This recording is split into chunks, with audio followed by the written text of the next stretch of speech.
We're live in 5, 4, 3, 2, 1. Good evening, everyone.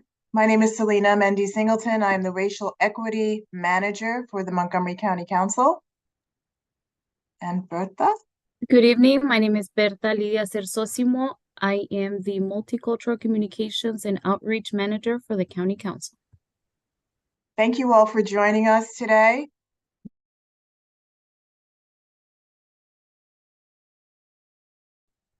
Then you're muted. You're muted.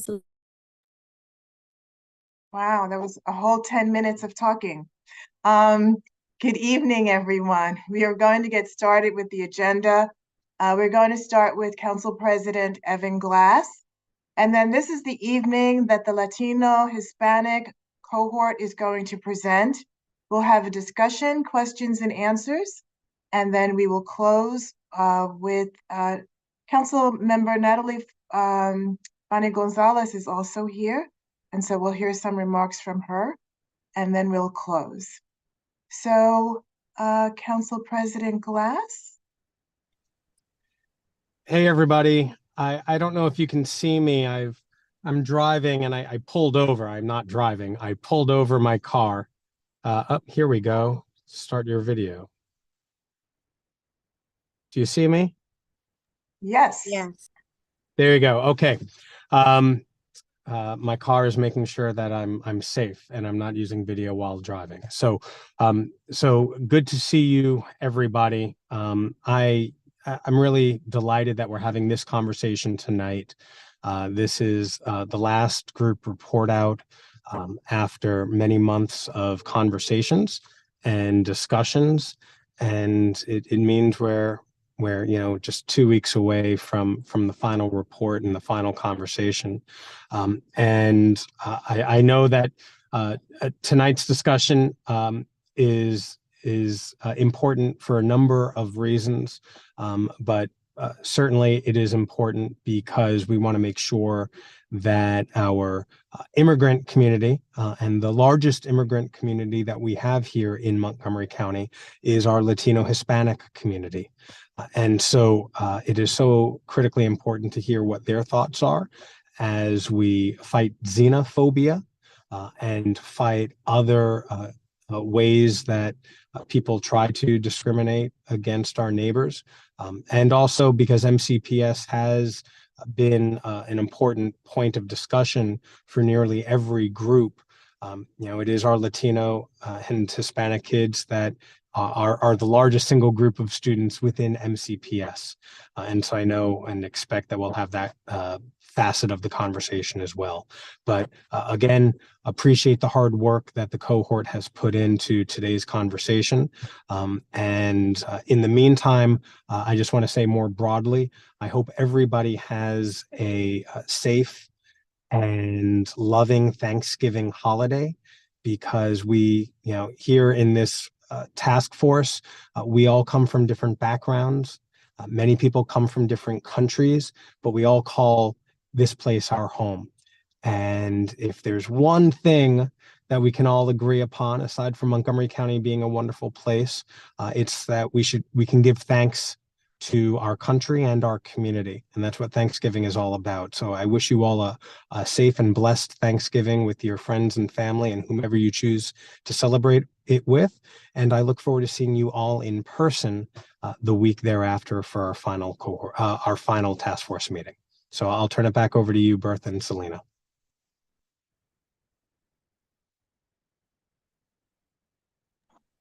Thank you so much, Council President Glass. Just a reminder to everyone, if you have any questions, please put them in the Q&A box, which is at the bottom of your screen. And now I'm going to turn it over to the Latino Hispanic cohort, Alex Vasquez. Thank you. Thank you, Selena. And I think I should have access to share my screen, correct? Awesome. All right, give me 1 second, everyone.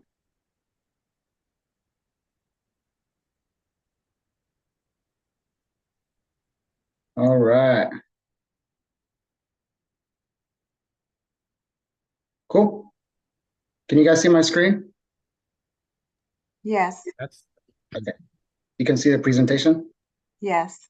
Got it. Okay, perfect. Okay, good evening, everyone. Before we begin our presentation, we would just like to start off by saying a few words. Our role as an anti-hate task force in Montgomery County has never been more vital. Today, we gather not just as a task force, but as a community committed to fostering understanding, tolerance, and unity in the face of division. We are grateful for the unwavering dedication and diligence of all the cohorts that have presented and have been involved in this critical initiative. Your collective efforts and insightful presentations exemplify the commitment to eradicating hate and promoting a community where our shared values transcend the forces that seek to divide us. As we navigate through these challenging times, it is crucial to underscore our shared purpose. Our mission extends beyond identifying and preventing hate-driven incidents, but it also includes finding common ground that unites us. The Anti-Hate Task Force remains steadfast in its mission to cultivate an environment where diversity is celebrated, differences are respected, and the bonds that connect us are fortified. Together, we stand resilient, and our shared commitment to inclusivity will serve as a beacon of hope in our community. So we just want to take this time to thank all of the cohorts for their tireless work and dedication to a cause that goes beyond eradicating hate. It is a mission to build bridges that connect us all.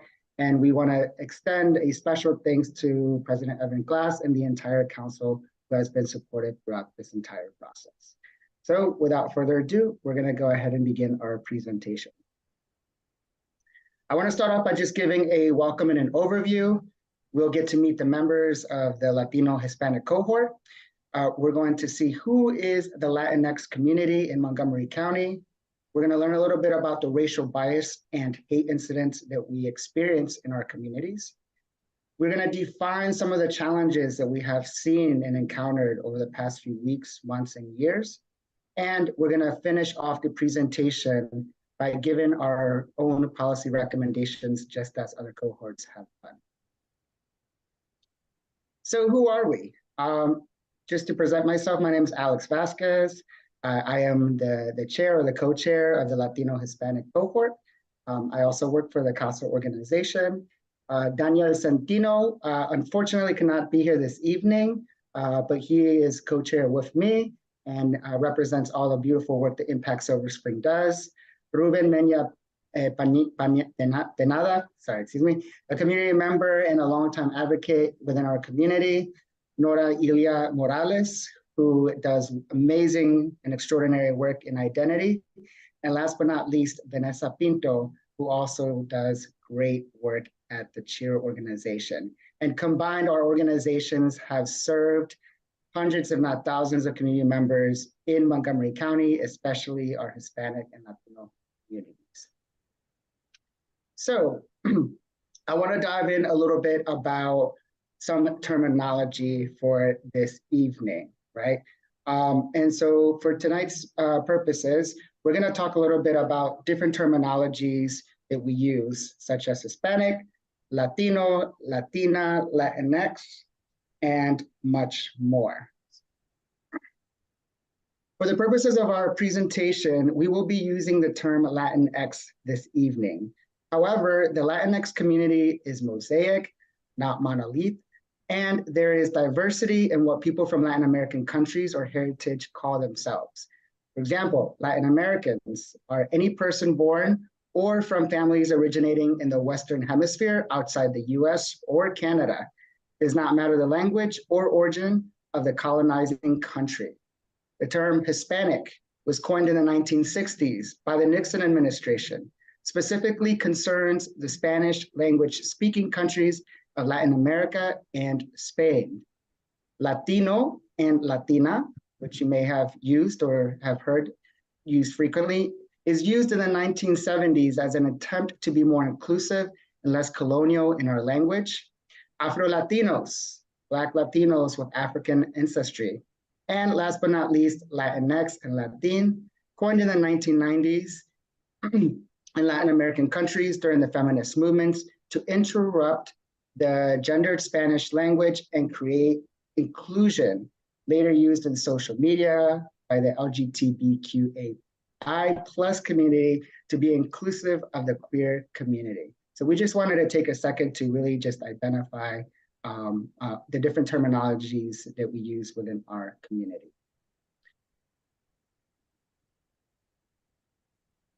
And with that being said, I'm going to go ahead and pass it over to Ruben.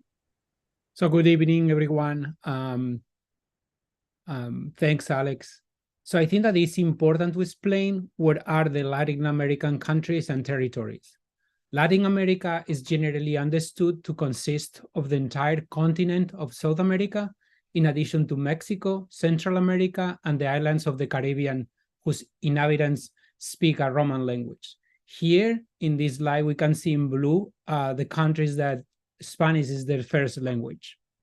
Next slide, please.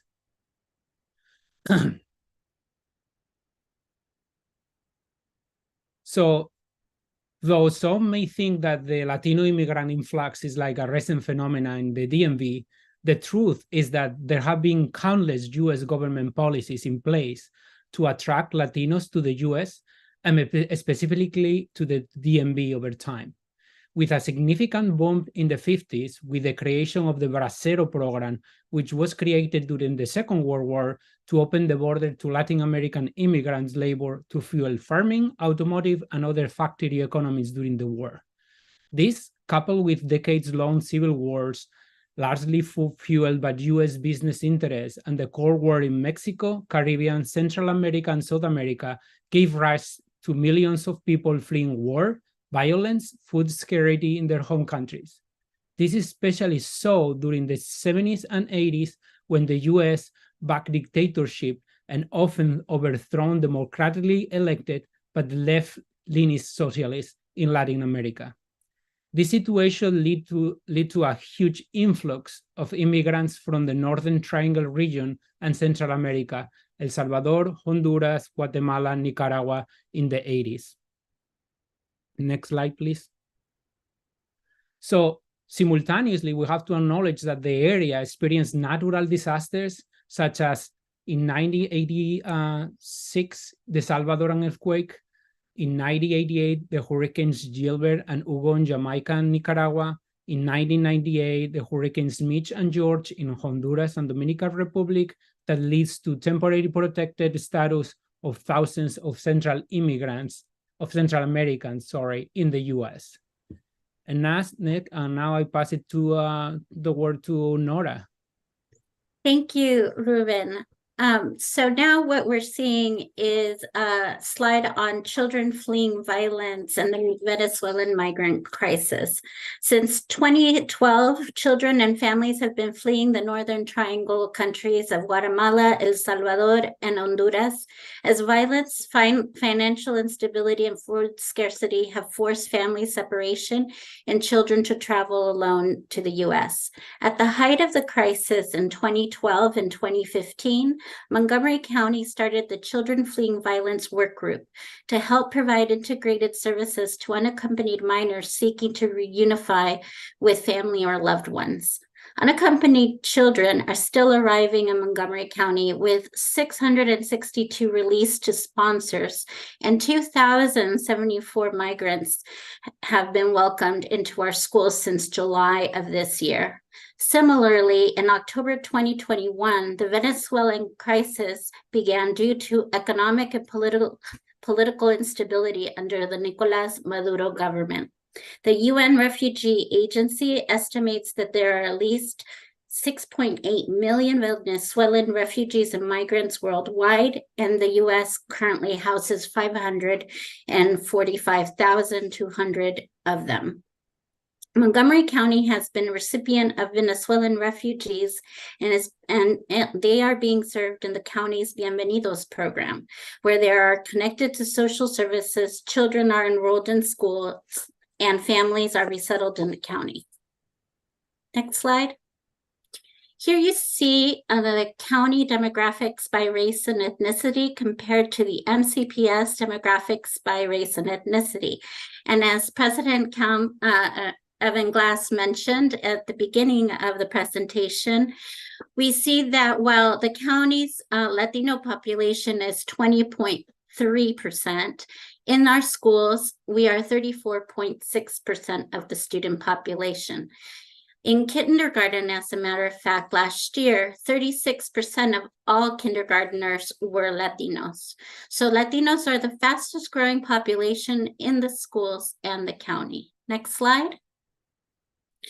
Now what we're going to see is how the county demographics have changed over time. This is a picture of our county in 1990, and you see that there is one Latinx Hispanic tract all the way in Tacoma Park. Next. Then in 2000, we start to see a growing expansion of the Latinx community along 9 tracks: Silver Spring, Tacoma Park, Wheaton, Aspen Hill, Gaithersburg, and a little bit of Germantown. Next. By the 2020 census, we see that the Latinx community now has predominantly census tracts in 33 areas of the country. In the county. So you see Tacoma Park, Silver Spring, Aspen Hill, Rockville, Twin Brook area, Wheaton, Gaithersburg, and Germantown. So we are no longer just in one part of the county, we are all over. Next. So here you see the same information represented by a bar graph. So you can see how the race and ethnicity of our county has changed over time. And you see that the Latino population is the fastest growing.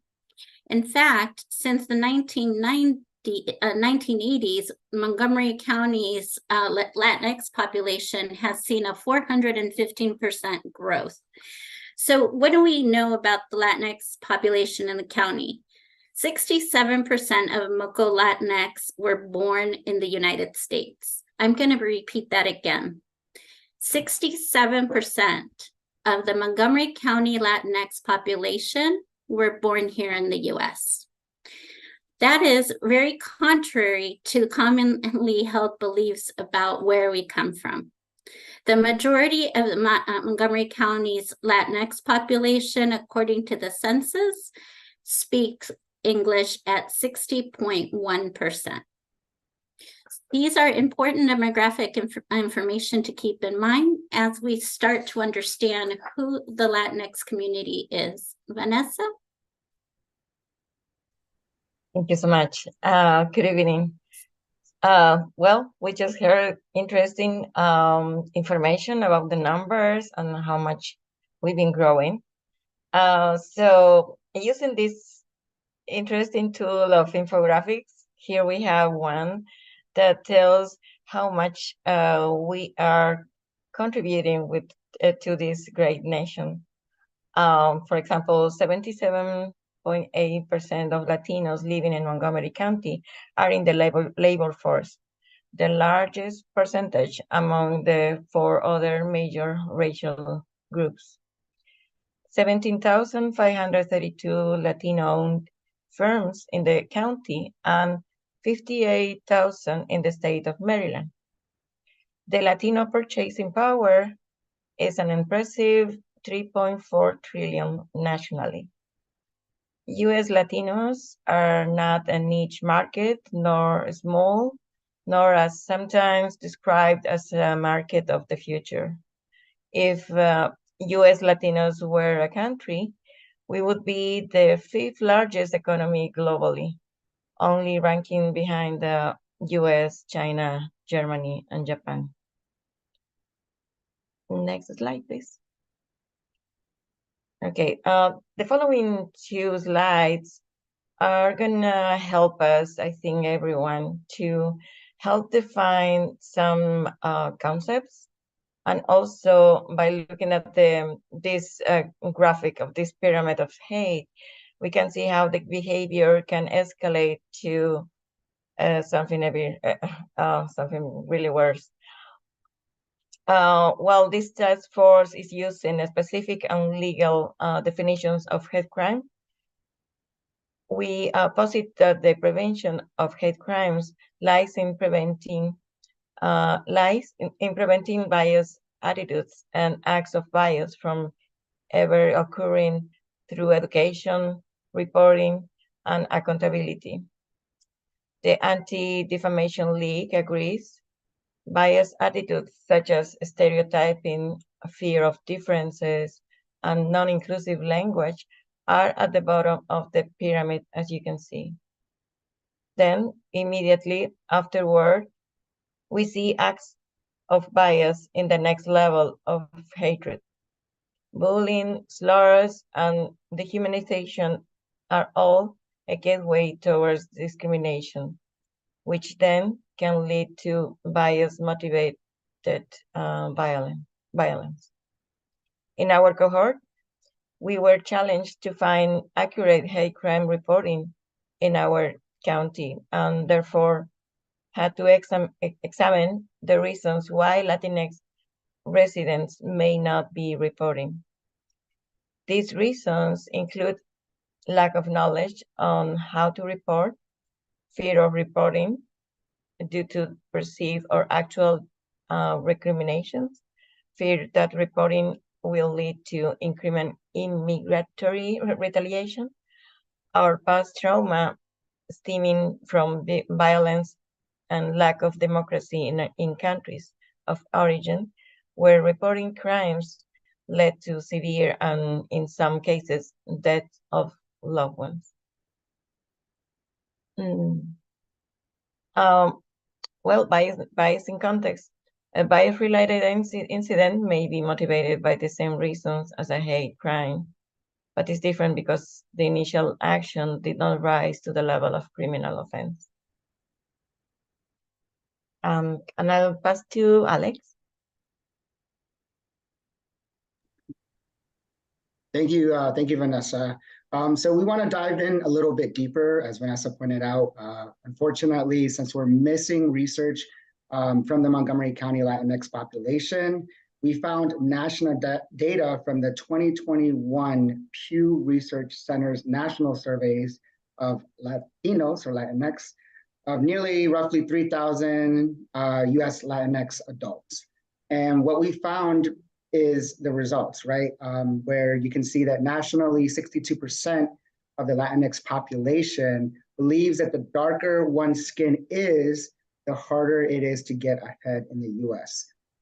This is similar to the African American cohort's experience with us in their presentation. We just want to make sure that we know that anti-Blackness also impacts how darker skinned Latinx are treated, and racism and colorism are still part of institutional racism and bias nationally, and here in Montgomery County as well. And so as you can see, right, a little bit of the infographic and the chart from that specific survey.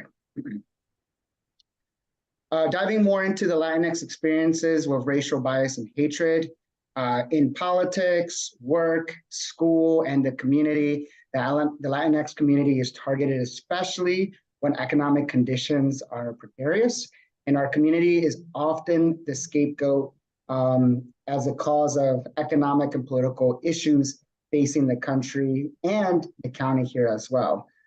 This narrative that the Latinx community is a quote unquote drain on our county instead of the narrative that we bring in millions of dollars in revenue and economic investment is a hallmark of racial bias and hatred within our community.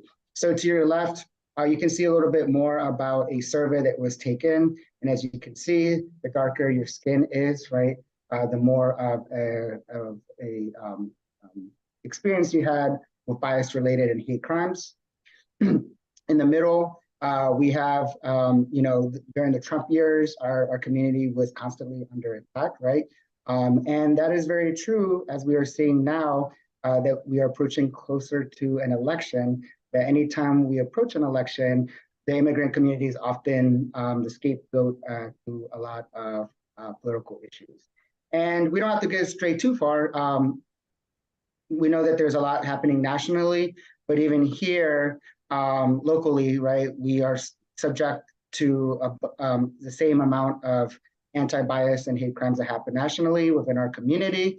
And we have an article regarding some of the incidents that happen in Maryland, but also some of the incidents that happen in Montgomery County as well. So Vanessa, I'm gonna talk to you a little bit about, I'm gonna pass it back to Vanessa so she can talk a little bit about some of the survey results that we conducted.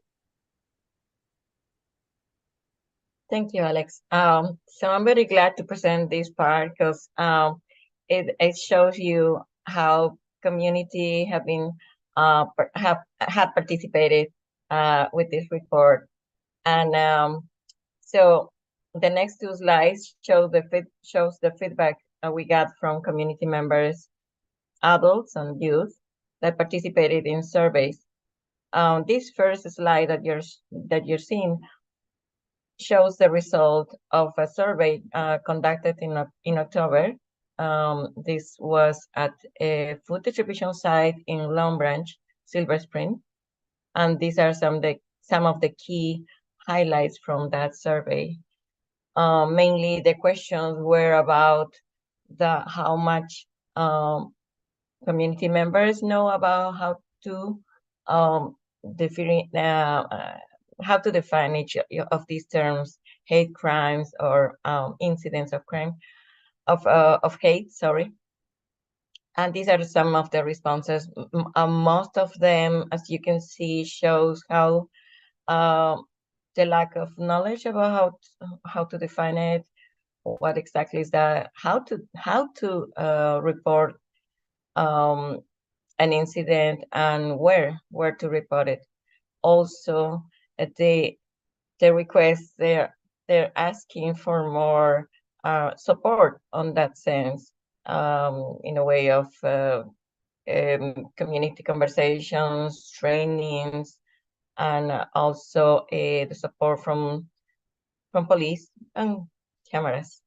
That's mainly the results that we got. These were with 30 people, the majority adults. Next slide, please. This other survey was conducted with 560 students between the ages of 10 and 15 that participated on these three questions. Do you know what the hate crime is? How have you been a victim of a hate crime? Would you like to learn more about this issue or be part of an effort or an initiative to combat hate? So these are part of the findings. 65% did not know what the hate crime is. Only 10% think they have been victims or recipients of hate, and 25% want to learn or be part of an effort combating hate. Yeah, so I'll go back to you, Alex. Thank you, Vanessa. And so now we're going to just dive in a little bit into our policy recommendations that we have put forth.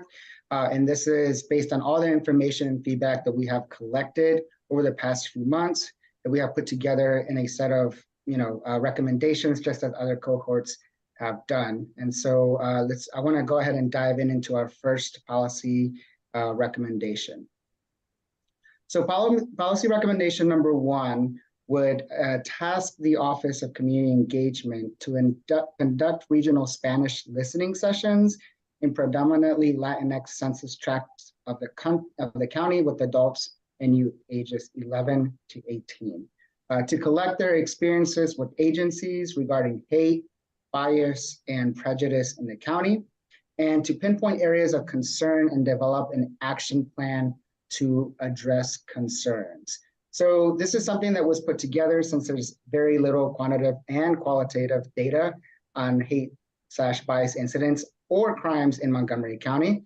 And we felt that we must conduct a needs assessment to learn about the Latinx experience here in Montgomery County. From these regional listening sessions, we are looking to develop a baseline to determine what the Latinx community is experiencing and prioritize areas of need and develop action plans to address concerns. Vanessa, I'm going to kick it over to you to do policy recommendation number 2. Thank you. Policy recommendation number 2, launch a campaign and training for the community on how to report hate crimes towards Latinx, where to obtain the help, and what to do when concerns are not addressed in a timely manner. So the Latinx community has been the target of hate and bias incidents and hate crimes for so long that it's seen as part of the Latinx experience and therefore remains underreported. In addition, many Latinx community members fear the consequences of reporting hate and bias incidents and crimes. That is why county-wide training awareness have to occur in order to address the implicit and explicit hate bias that Latinx community members experience. Next, Nora.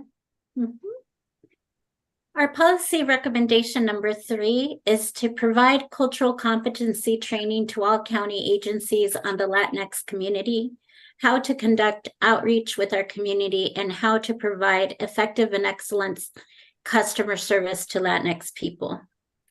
As we have shared here, the Latinx community is not a monolith. It is complex and layered and has its own unique challenges to access equity and opportunities within the county. County-based solutions must be made with the Latinx community, not for them. And they cannot be a size-fits-all mentality, or we will perpetuate the historical inequities that our community has faced nationally and within Montgomery County. Next slide. Policy recommendation number 4. We're asking the county council to task the appropriate county office to form a diversity hiring work group to increase the number of Latinx represented in managerial and executive roles within county governmental agencies, because representation matters. If our children are to be the future Latinx leaders, we must provide them with role models that they can identify with and aspire to be. Living up to the ideals of Montgomery County as one of the most diverse counties in the country requires that our boardrooms, executive offices, and the county council reflect the diversity of our county. Representation matters. Ruben? Thanks, Nora. So our policy recommendation number 5 is to increase funding and capacity for interpretation and translation in key county agencies, like, for instance, the courts, NC 311, information line, DHHS, police, fire, etc. We have to remember that nearly 40% of Montgomery County Latinx are in need of interpretation and translation services. Closing the opportunity in the access gap for Latinx means providing robust language access services in the key county agencies, but also it's important to ensure that this service is being advertised appropriately. For example, NC 311 is underutilized since fiscal year 2020. Roughly 6% of all the calls to MC 311 were conducted in Spanish language, and up from 3% before the pandemic. Next slide, please. So our policy recommendation number 6 is to create a Montgomery County Office of Immigration Affairs to help coordinate information, resources, training, and services for new and long-term immigrant residents of the county.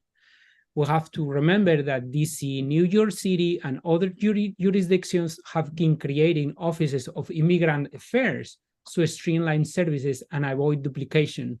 Montgomery County could learn from these best practices to create an infrastructure that can help our immigrants and refugees communities better address services, resources, and integrate into the diverse fabrics of Montgomery County. And then I will pass it again to Alex.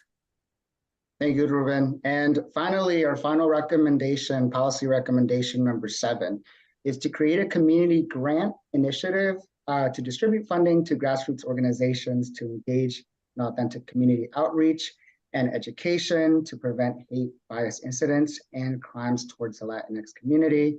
And my understanding is that we are also currently doing that right now, right? But to continue doing that, right now we are in a precarious time in history when hatred and vitriol are at an all-time high. And many of our colleagues who presented before us here today have stated as much.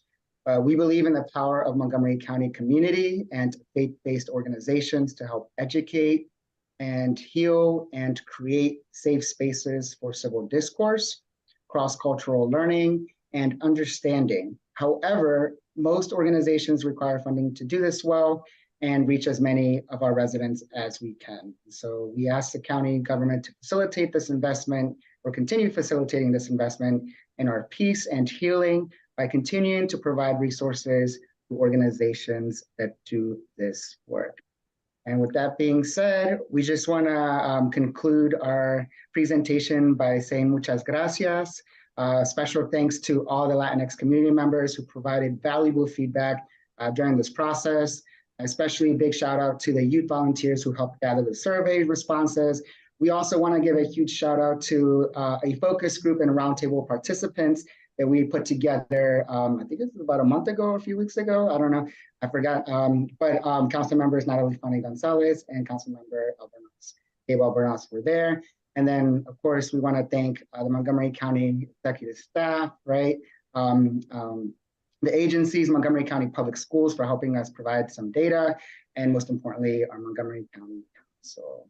So with that being said, I'm going to go ahead and pass it back to Bertha so she can facilitate our Q&A. Thank you, Alex. So if anybody has any questions, you can raise your hands and ask it live on video, or you can also post in the Q&A section as well, and I'll be happy to read it out for the cohort. Okay, I see that 2 participants raised their hands. Let me... Okay, I can go first then, since nobody is speaking. go ahead. And my question is, has there been any recognition of microaggression within the community, number one? And as a follow-up to that, you mentioned, and I think I have this correctly, that only 65% of the people that you surveyed could actually define hate crime. But when you ask how many of them would actually like to learn more, only 25% responded yes. So what kind of recommendations would you have to reach those who are not interested, or who at least said they're not interested? If I may, thank you for the question. So one of the things that we have to remember is that the survey respondents were youth. And so the youth need a lot of educating about wanting to be educated, right? So that's part of our job as adults, is to guide them to seeing this as an important, and I think we can model as adults the need for these services. So one of the recommendations was specifically to use community-based organizations and faith-based organizations to do outreach and collect information on how the Latinx community is feeling, especially since we have underreporting here in the county. And also, I would like to correct, 25% said that they want to be part of an initiative that can work on these issues. That was the number. Thank you, Nora, and thank you, Vanessa. Dr. Kagri? Yeah, thank you. Thank you. Thank you very much. Thank you for the presentation. I learned so many things in this presentation, so thank you very much. I was interested in your recommendation number 6, where you were talking about immigrant services. And the reason that was interesting for me is because I speak Farsi, Afghan Farsi, and I've been involved with the Afghan refugees that are coming here. And one of the biggest complaints that they have is that they have to run all over the county to do, each thing. To get their kids into school, you go over here. To get insurance, you go over here. And these people don't have cars. They don't know their way around. And I've told the county council and whoever will listen to me that we need a central clearing place for these people. If we're saying these people are refugees, if we're saying these people are vulnerable, if we're saying these people lack resources, and then the community that wants to help them, just imagine the amount of time we lose in driving this person to this place, and then that's the wrong place, and then driving them to that place. We should have a central clearinghouse where they can register for school, where they can get their insurance, where they can talk, all of the things that they need to do. It should be in one central place. It will cost less. It will be so much better for everybody. And I feel like we need to lift that up for all, immigrants and asylum seekers who are coming into this county. It wasn't really a question, I'm sorry, but no, can I chime in? Thank you so much for bringing that point up, right? I think that, one of the things that we can do is, instead of having one central location, right? Because I think about people that don't have the means of transportation, especially in certain areas in the county to get there, right? Perhaps utilizing different hubs that are already put into place and ensuring that all these hubs, right, have the full services to be able to process whatever it is that new arrivals need. So, but I do appreciate that. Thank you. And also, if I could just add, the clearinghouse, the one in Silver Spring is overloaded. I mean, they have to wait. The services they provide, it's good, but I mean, it doesn't fit the needs at all of the community. So yes, you're absolutely right. Hubs would be better. Thank you. If I can add something, something good can come out from this experience, even though we're talking about the difficulties that we have, and that is these problems are uniting us, like the different groups. We have these common problems. So if we come together and talk about it, maybe what kind of solutions we can really bring that to the county. And that is something that we can do. Yeah, absolutely. Absolutely. Thank you. Thank you. I had a question about two impediments that I see often in this community, in immigrant communities. One is language access. And I have to say that looking at just working with the school system, I've been surprised at how often they don't translate to different languages, including Spanish. And so I'd be interested in hearing what, if any, what is your experience in this, and what recommendations you would have specifically to follow Title VI of the Civil Rights Act and language access. And then the second part would be, I know that there are a lot of people who are afraid to report because of status, and what, if any, recommendations you all would have about overcoming that fear and encouraging the county to be more express about their support, notwithstanding status.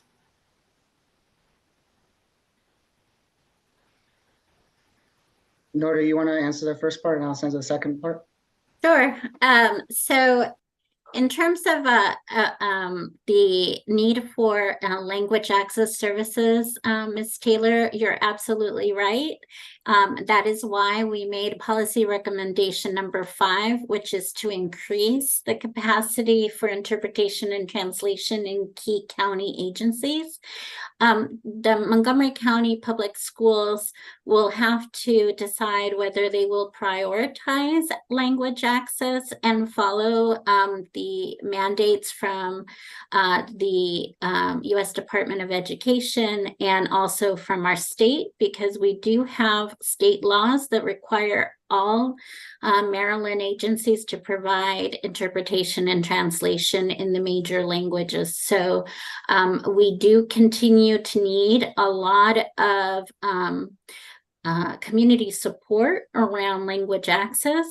Of course, Spanish is a huge portion of the need, but so are other languages, as have been represented throughout the various presentations. So we are in total agreement, and that's why we're asking the county to look into that. Sorry, Alex, sorry, Alex, I don't want to forget this part and related with the schools, because that's something that we've been seeing a lot. One thing is having the resource, but also the quality of the resource. That is something that we've been receiving so many complaints about. people are not, even though they may know some English, they realize that she's not saying what in English what I just said. So they realize that the quality also, it's something that we have to evaluate. And so we're talking about the school in general. So imagine small communities like the special education community. Those parents really suffer from having one interpreter, good interpreter, during the IEP meetings or the. So that's something else. Sorry, Alex. I Go would ahead. like to add like one thing more. I think that we should remember that in NCPS, they have the ESOL program. So for the students that their English is not their native language. And we see that NCPS is putting like a lot of effort and a lot of resources in like getting these students up to where they should be, that their English should be. But I see from like my point of view, being like in the PTA of the school of my daughter, that the resources for those programs, in some cases, they are not enough. They are like this is like a completely lack of resources, you know, like that they could meet the demand there. Alex, do you want to Yeah. address the second part of the question? Yeah, no worries. And so I think, that's always going to be one of the biggest challenges that we have in the undocumented community, not just here in Montgomery County, but across the country. I think there's two things, right? One, in order for people to feel safe and comfortable to report anything, right, they need to feel secure in their neighborhoods. They need to feel safe. They need to feel protected. I think Montgomery County has done great strides to ensure that all immigrants, regardless of immigration status, feel welcomed here in Montgomery County, right? But also it all comes down to just building trust and relationships in the community. And there's a lot of great organizations that are doing that work, who are working in hand with the county to ensure that they're providing those resources. And maybe that community doesn't feel particularly comfortable doing it themselves, but they feel comfortable in organizations like CHEER and Impact Silver Spring to be able to help them navigate through when they experience a bias or hate incident or even more stuff. So. Thank you, Alex. I will read a question that one of our cohort members from the ANAPI cohort is asking Aryani Ong, if there were a hate crime targeting a Latino American resident in the county, is there an understanding among the Latino organizations on the specific roles that each takes, or is it based on capacity at the moment? That is a really good question, and I will try to answer from the organizational point of view and identity. So when we are made aware of racial incidents, it's most often and related to the school system. And we do reach out to the appropriate channels and file a formal complaint when necessary. I do believe that this goes along with our cultural proficiency recommendation number 3, and also with the need to launch a campaign about what is a hate crime and a biased incident, which is policy recommendation 2, right? That you can't report what you don't know is actually a hate crime. And I think this might be attributable throughout all of the cohorts that have presented here in the task force. The idea that you live day after day, right, experiencing as a person of color or in a marginalized community, microaggressions, implicit and explicit bias. Sometimes you as a Latinx say, well, that's just the Latinx experience in the US. That's just the Latinx experience in MoCo. So we don't see why we should report, because we just accept it as a given, when in fact we could do a lot to combat it if we were reporting, because if we don't have those numbers, how can we combat it,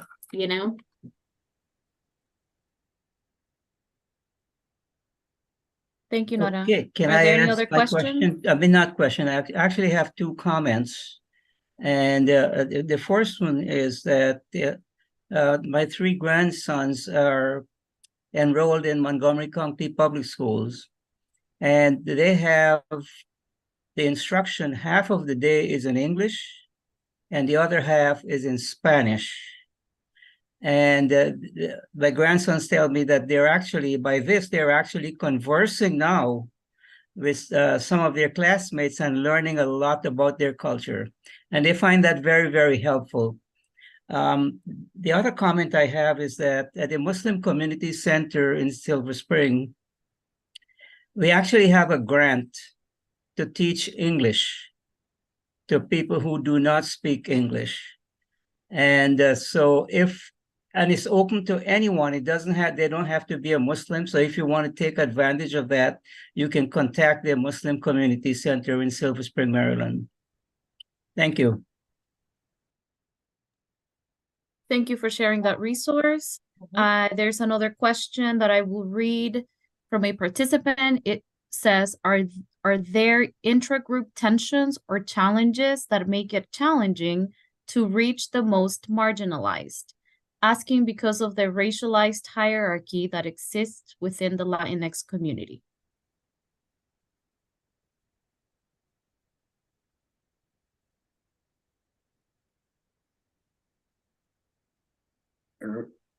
Ruben, do you want to? So yeah, it's like this is one topic that we have been discussing a lot in when our meetings in our cohort, and it's that we see the races also inside of the Latinx community, right?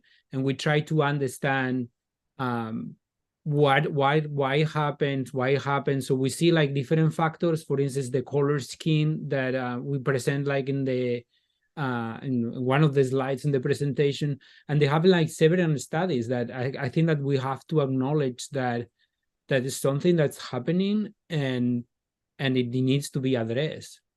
And I think that's like, I don't know if Nora and Alex, you know, they have like probably their point of view from their organizations that they could get better understandings of like where are some of the policies that I think that our policies also cover that the races inside of the Latinx, but I don't know. I don't think that there is like a specific policy that will address only that. Well, I think that colorism and anti-Blackness, I think, is insidious in all communities, right? Not just the Latinx community. All communities have been, we unfortunately have been targeted because of not being white or not being the dominant culture, whatever that may be. And so, yes, it's an issue that needs to be addressed within the community, but it needs to be addressed within society. And I think one of the things that we're saying is we need to have cultural competence training. We have to have representation matters. We have to be able to say to our children, there are people in Montgomery County who are making important decisions about the county, who look like you and represent you. And so we have to encourage those future leaders to step up and to combat that, so that they can see the multitude of who we are, not as just one particular. Sorry, it's my dog is excited because he really, really believes this. Something else that we would like to promote in the community, besides the formal trainings, is more conversation in our communities, and more exchanging experiences and talking about how it feels, not only the color but also the future. The more futures, the more indigenous features that you may have, also is like you don't want to be associated with those groups. I think that we need to talk about it. almost never talk about it. And it's basically exchanging experiences about it, just to recognize that it's not okay. It's not okay. Thank you. Thank you, Vanessa. Director Stowe, did you have a question? But you're muted. You're gonna need to unmute yourself. But there we go.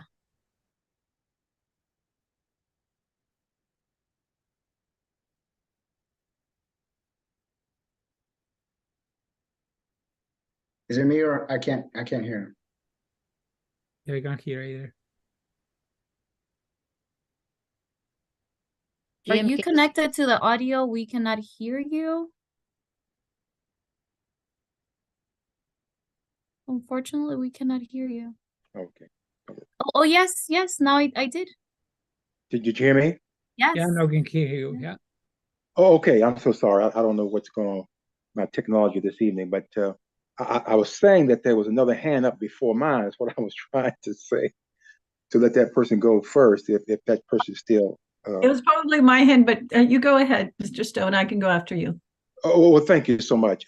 First of all, I did want to say to the cohort, what a wonderful, informative, educational presentation. I heard someone say early on how much they learned. I too learned a lot. So I just want to thank you all for the in-depthness of the presentation and the comprehensive nature of your recommendations. Really, really, very, very important, very special. The question I have for you is one that I'm just had a growing concern about for a number of years, and that's to say this: do you see in the beginning now to be more involved, more engaged as a Latinx community, is there a competition between other communities of color? Do you see this as a concern? Did this come up at all in your survey and conversations and so forth? I'm just concerned that while the conversations are great and need to be had within our own communities, I'm not seeing a lot of cross-cultural and racial conversations that need to happen. So I'm asking, any thoughts about what I'm sharing?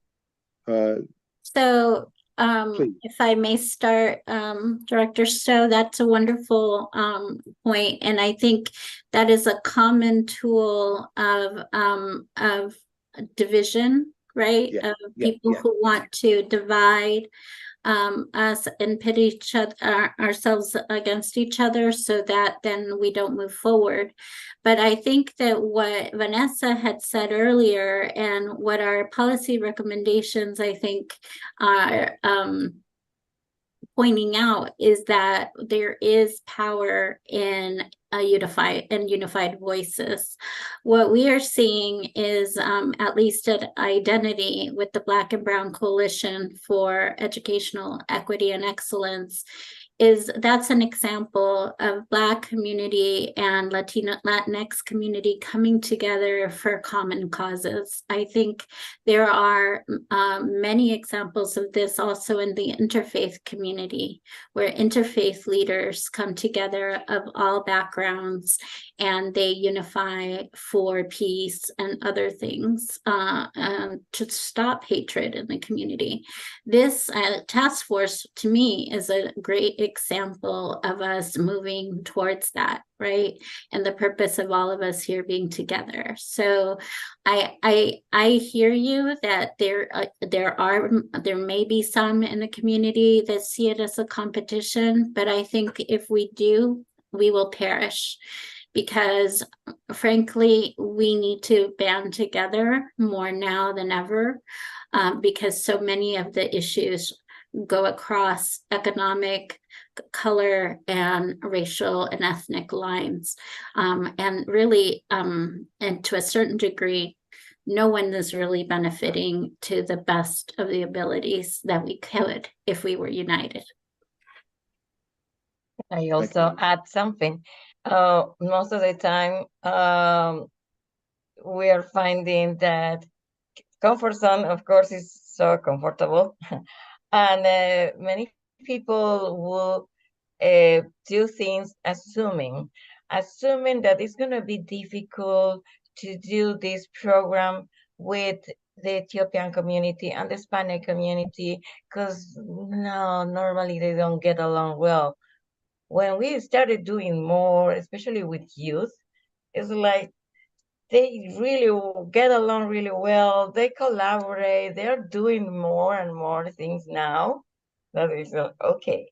Or no, don't mix middle and high schoolers, because middle schoolers tend to be not too serious. And like what we are finding is that they're more responsible even sometimes, and they get along really well. They're learning from each other. So what I'm trying to say is that by breaking those assumptions and really adventure on things that especially thinking with the goal of uniting people, that is something that we have to do more. Thank you. Thank you. And I Thank would you, like to- Nora. I would like to add like one really quick thing that's like, I think that if Daniel, one of the cohort members, will be here, he was like really, he's really advocating for the youth in our community. And he always mentioned that when you have like youth community members, that they have kind of like preconception of other groups, like for instance, the LGBT community, for instance, the best antidote is actually, it's like mix them and, let that young people interact, and it's been working like really well. So it's one example that, is like that we've been seeing that is really beneficial for across the different communities.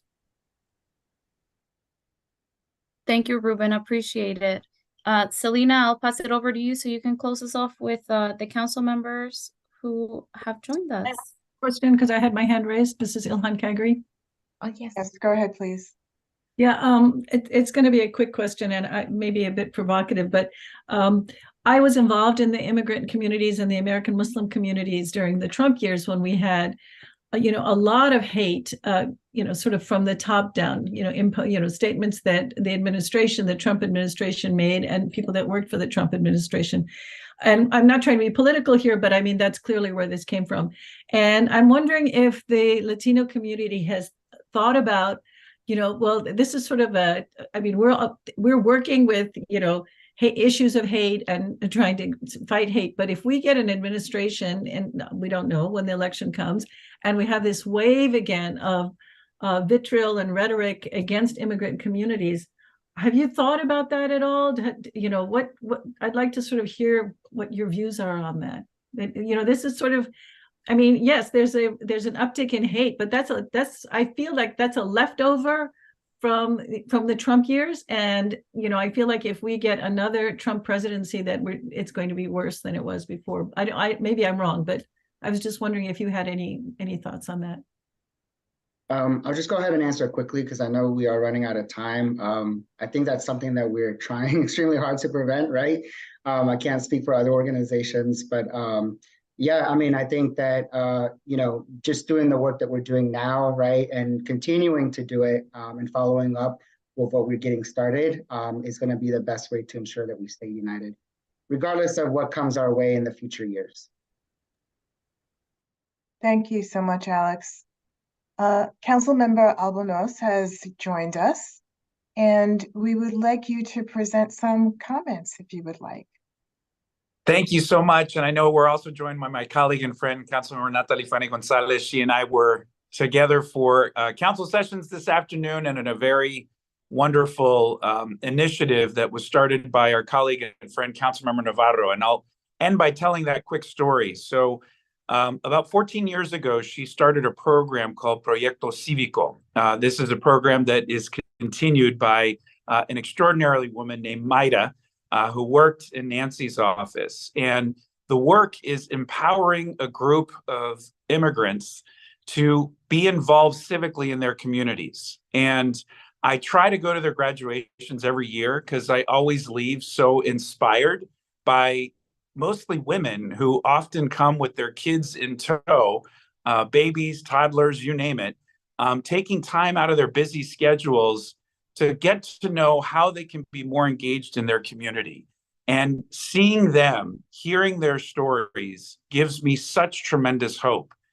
But your work and the collaboration and the due diligence and the thoughtful love from which you have worked so hard these last several months is also giving me a lot of hope too. These are tangible, solid recommendations that are all within our reach, that we as a community and as policymakers can achieve if we continue to be bold and think collaboratively and take the long view as we address some really complex issues. I appreciate the last question that was asked. Unfortunately, I think about that a lot. I know probably everybody on this call does too. And as Alex said, we're going to do everything in our power to prevent that from happening again. But if it does, all it means is that the work that was done by this committee and all of the others will have to come to fruition much more quickly.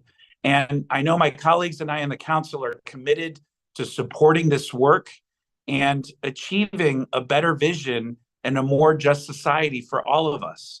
And so thank you all again for your dedication and commitment. What you have done is extraordinary. It will make a difference. And I assure you that you will continue to have an ally with the entire Montgomery County Council. Muchísimas gracias. And I now turn it over to my colleague and friend, Councilmember Fanny Gonzalez. Just gonna jump in, Alex, if that's okay. Good evening, everyone. Again, my name is Natalie Fanny Gonzalez.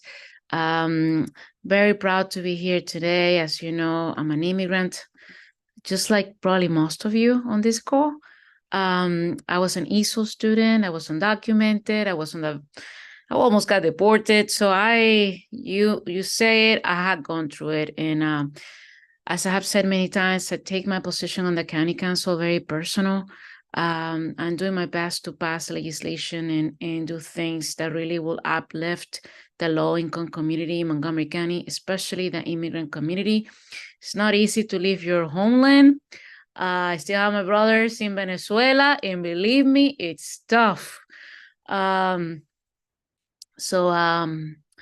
else can I tell you? I'm very proud of the work that you have. I love the question about colorism. As you may know, my oldest goes to Odessa Shannon Middle School, and the youngest one goes to Panny Branch. Before then, he was in Kenmore Elementary School. And my kids are Black. They're Afro-Latinos. So they and I, or mostly they, have experienced racism within the Latino community, even though they are Latinos. So those are the things that we always need to talk about and see it in a way of educating others, not in a way of being angry, because sometimes when we're angry, we don't accomplish anything. Let's just see things in a positive light, especially nowadays when there's so much going on. I'm telling you, I'm tired. I'm exhausted. It's been a long week. But it's without making assumptions, I will share one thing though, before I take off. I had a meeting last week with high school students from Wheaton High School, Northwood High School, Einstein High School, and what's the other one? Northwood, Einstein, I'm missing one. Wheaton, Einstein, and Kennedy High School, man. And so I created this, and they were all Latinos. It was open for everybody, but everybody who came were Latinos. And actually I had online, I had 2 African Americans and the rest were Latinos. And so they're my youth ambassadors, and we're creating a youth town hall meeting in the Wheaton, Glenmont, Aspen Hill area on January. And it's going to be about the youth speaking out, telling us about our challenges, what kind of things they would love to see in their community. I would love to invite you, but I don't want to, because if you show up, you're going to take over. I'm just going to be honest here. So I have a group of folks that I'm working with from the community who are going to be there.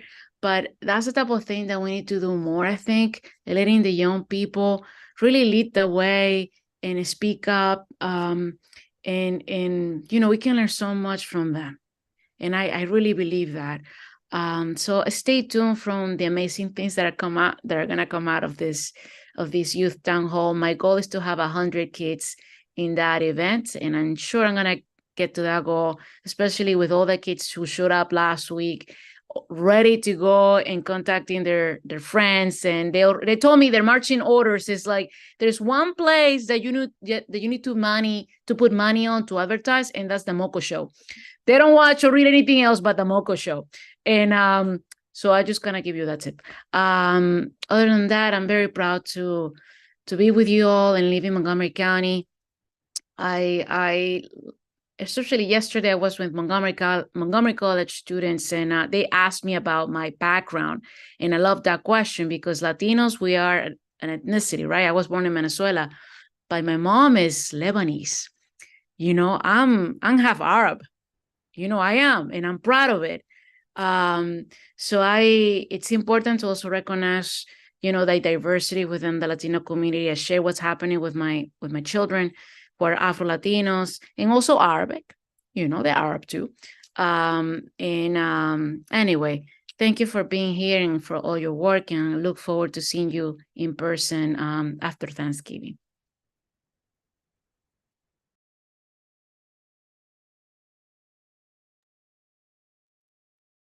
Thank you. And I think we are finished with our meeting. Just to remind you, our next one will be in person at the Wheaton Library in the social hall. We're gonna have food for you.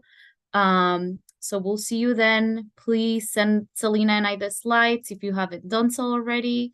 And we'll see you after the holiday break. Thank you. Great presentation. Good night, everyone. Thanks. Good night. Happy Thanksgiving. Happy Thanksgiving. I enjoyed the presentation. Thank you, you guys. Thank you. Very informative. Excellent job. Thank you.